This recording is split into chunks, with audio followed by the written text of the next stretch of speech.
A nightmare on record store day.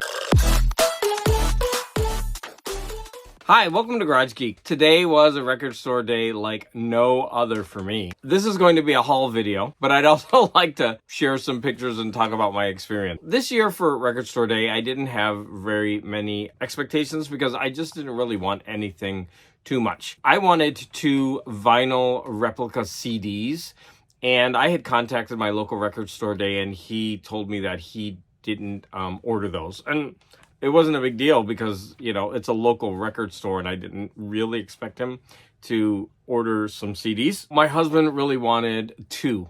He wanted Madonna and Belinda Carlisle. And so when we got in line, well, we got up at 6 and we were in line by 7. But when we got there at 7, the store opened at 8, but there was already a line that was at least 20 or maybe 25 people. And like the last time we went an hour before and there was no one, and we were the only ones in line up until the last maybe 10 or 12 minutes. And then some other people started showing up. You really never can tell. However, I was kind of prepared for it since Melinda Murphy, you know, talked about how there was a Taylor Swift release. And also, you know, there was a Beatles related release and a Kiss related release. So we got there, we were in line, no big deal. We were, you know, striking up conversations with the people around us. We brought my sister's dog and we were just having a good time. We go into the store. We found the Madonna. So I'm going to start showing the haul. So we found the Madonna for my husband and he was very, very happy. And I was happy too because it wasn't that expensive. It was $20 for a single. And I kind of liked the back art. It's pretty neat. And also what's neat is there's all these like little Madonnas written in the title. So anyways, I'm very happy that he was able to get this, but they didn't have the Belinda Carlisle. And of course they didn't have the 2 CDs. But I took the opportunity to quickly go through and I actually ended up picking up some stuff. Now, I'm going to put my hand over this art because there's basically 2 naked women. But this art was so intriguing.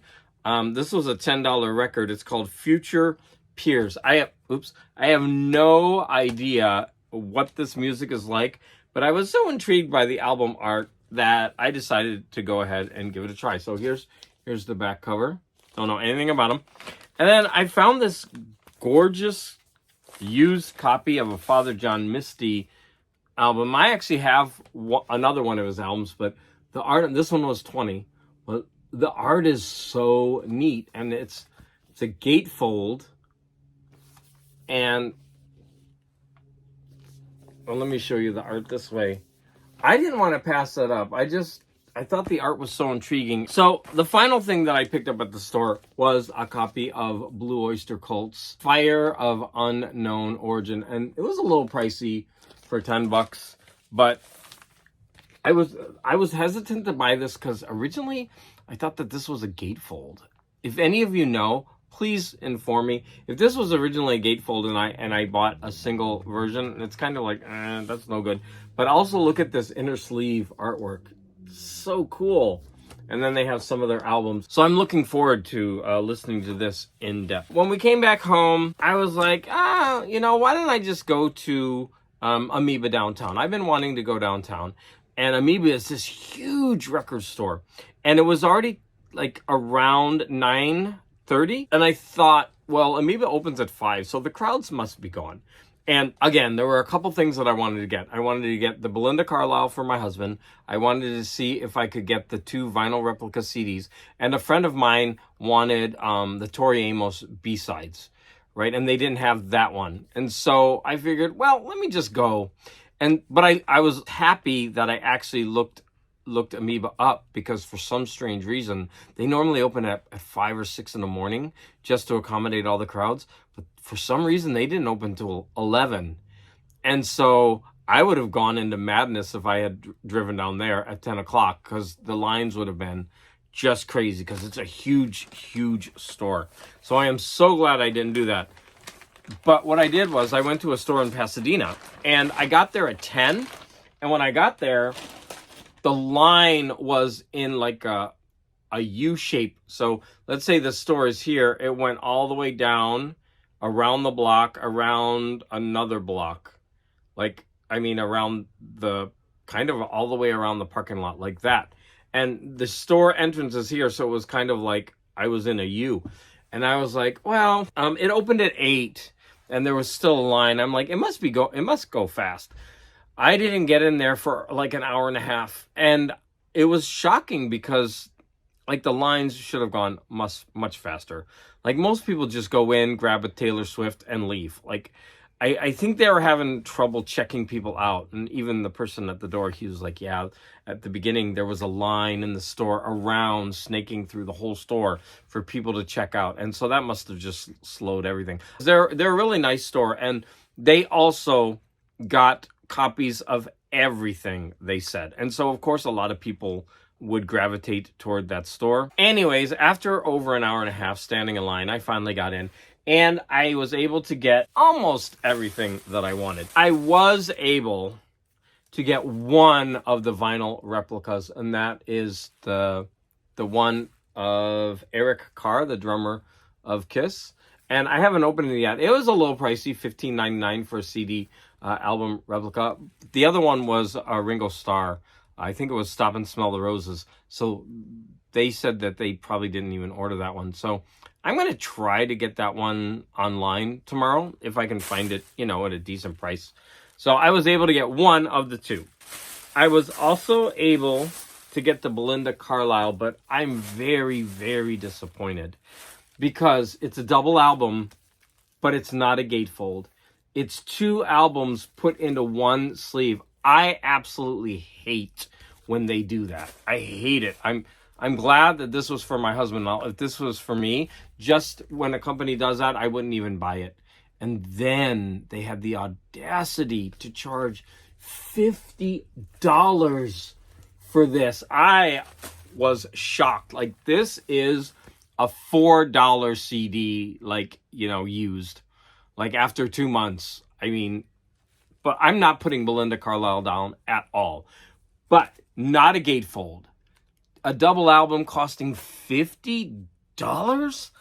That's just insane. And they're just remixes. Oh my gosh. Yeah, they're just remixes. They're not even greatest hits. And I was like, seriously? Like, this is where all my money's going? Okay, so I bought Madonna and Belinda Carlisle, and that right there was $70 before taxes. I'm like, that's a lot. And then I was dumb because I found this in the store. And this is a group that my husband absolutely loves, and this was an album that they put out. Like, so they're like an 80s high energy group called Transex, and they've got this huge song, Living on Video. And so this was put out in 2015. And I figured that it's probably difficult to find. And this one was actually nice, right? Clear vinyl. One side's red, one side's blue. It's actually very pretty. I didn't mind paying a little bit more for this, but this was $26. So already I told my husband, like, you were $100. Like, what did I get? I spent $100. And I got like a little CD. And then I was able to find my friend's Tori Amos B-sides. Now, I'm actually kind of jealous because I really, really like the album that this comes from. It's one of the greatest albums. And so those are the B-sides. But this is readily available on CD. And actually, I've been meaning to pick it up, right? So they have it's like a 2 CD set. So, but this is the first time it's on vinyl. My friend really, really wanted it. So I was able to get it. But yeah, that one was $30. And of course, I'm going to give it to him as a gift. I'm not going to make him pay for it. But, you know, another $30. And so finally, I got a couple more at that store. I decided to pick up the Pink Floyd Live just because I liked the packaging. Dark Side of the Moon Live at Wembley, 1974. It was $13. Now, they did have this on vinyl, and it looked nice. You know, this art much bigger, but it was $34. And I was like, I don't need it for that art. Okay, I bet that this is something in vinyl you'll be able to find used. Like, people won't want to hang on to that. I'm not saying everyone will go ahead and get rid of it, but it's not like Dark Side of the Moon, the original. People hang on to that. I think I'm saying I think I might be able to find this used at some point for $20.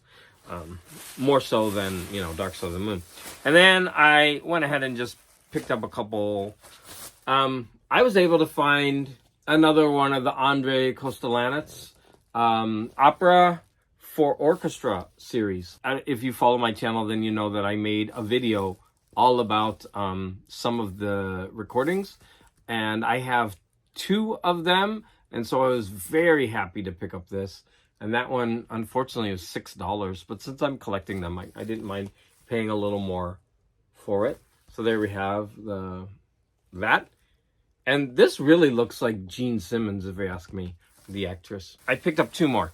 So one, I went ahead and picked up a Deutsche Grammophon for the art. I'll definitely listen to it, but yeah, I love that. And I collect these art covers. It's a little bit banged up, you can see, but it was $3, and I think in plastic that'll be hidden. And so yeah, that's a really pretty cover for $3. And I bet the music is excellent. So this is Beethoven. Hey, you can't go wrong with Beethoven, right? On Deutsche Grammophon. And then the final one that I paid way too much for was I bought another Phase 4 stereo, but this one was still in plastic. This one actually cost me $6. Now this should be a $1 record, maybe $3, but I saw it and I thought, let me just get it, $6. And let me undo the wrap so we can look on the inside. Now mostly they just have an explanation of the Phase 4 process inside, and yeah, that's what we get. All that Phase 4 mumbo jumbo. I'm looking forward to listening to this and seeing how it sounds. So there you go.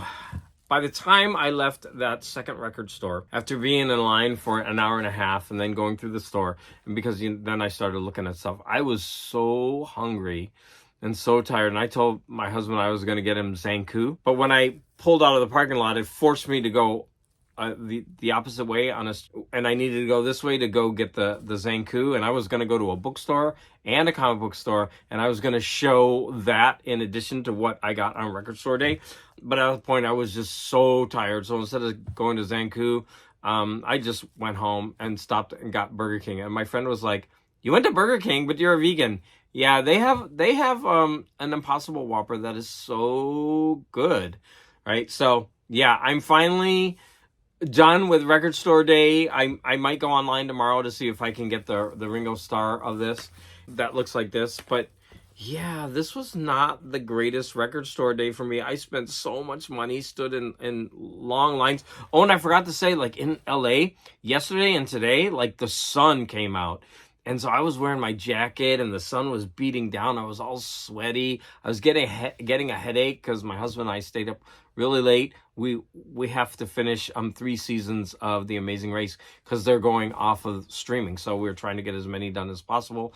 And we stayed really late and I had some wine. And so I got 5 hours of sleep. So the sun was beating down and I was just like, yeah, it was a crazy day.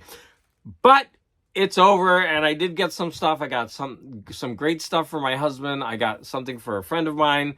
So overall, it was okay, but I don't think I'd ever go back to that store that I went to again. Not at the beginning. I would go there after the crowds have died because they had almost everything by the end anyway. Like they still had about 20 copies of Taylor Swift, even though so many people were grabbing Taylor Swift's left and right. Please let me know about your experience on record day. I'd love to hear about them. I know these videos are a dime a dozen. So if you took the time to watch my record store video day haul and rant, then thank you for doing that.